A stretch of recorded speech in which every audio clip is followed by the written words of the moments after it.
Hey, what is up, everybody? This is Stevie Breach coming to you here today. We're walking to McDonald's to grab a little lunch. Yesterday, All Out, the AEW Chicago pay-per-view. I will, in all honesty, say that I did not watch the show. I get thrown off a little bit because it's honestly on a holiday weekend, which I wonder if they lose a few fans because of that, because people are getting together and having parties and barbecues and stuff. But it just happened that my fantasy football draft fell that night, so I chose to hang out with my friends from work. We went to a local place. It was my first time actually doing like a real draft, not sitting in front of a computer. We had like a board and stickers and all kinds of stuff. It was crazy. It's probably one of the coolest, fantasy things I've ever done before. But of course, I had my computer with me as we were making the picks, and I was able to see the highlights as it was going down. At the end of the All Out pay-per-view happened right about the time that we were making the last picks of the draft, and first Adam Cole came out, and I didn't fall for it. I didn't think that Cole was coming in and being that challenger to Omega. I knew that he would kind of like join the group, be with his buddies and all sorts of that. But because as we were watching the show, we were all waiting for Bryan Danielson to come out. That is honestly something I'm gonna have to get used to, the new name.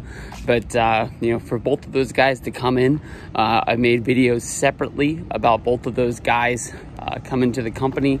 The biggest thing that I wonder about is how they're going to have enough slots for these guys, because I think people are going to get kind of worn out. They're doing a lot of tag matches and mixed tags, especially like on pay-per-views. But the one thing I can relate it to, of how many main event guys they have in AEW, is like kind of like 2001 WWE, when you had like Undertaker, you had Triple H, you had The Rock, you had Stone Cold Steve Austin, and all of those guys are at their peaks, at their hundreds. You had Kurt Angle. That's probably honestly one of the best years that there is in wrestling. You had a whole lot of fringe guys that were like lower main eventers, like Kane, to throw in the mix. And you watch those shows, they found a way to make it work. But I think that they got a lot of guys in AEW right now that people want to see in the main event right away. Kenny Omega versus Bryan Danielson looks like the next one that they're going to. Kind of makes me wonder, where they're going to stick Adam Cole. Are we going to get like an Adam Cole versus CM Punk match? Because that's something that we've never seen before.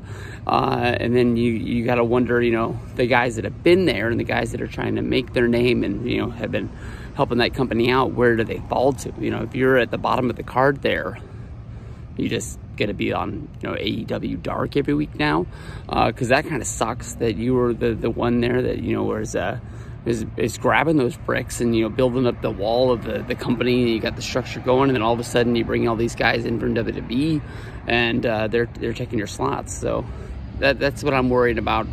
But I'm sure AEW's got a plan. They'll figure it out. If I was Vince, I don't know what I'd be doing if I was WWE right now. Yeah, that story came out a few months ago that they were looking to sell. Right now might be the best time to sell, because I don't really know what you're going to do, especially with the weird stuff that's supposed to be going on with NXT, where they're going to be just like changing that. You're pretty much taking anything that people like about your company and just telling you, like, fuck you. Like, we're going to tell you what you like. You're not watching it now. Who do you think's going to be watching it then?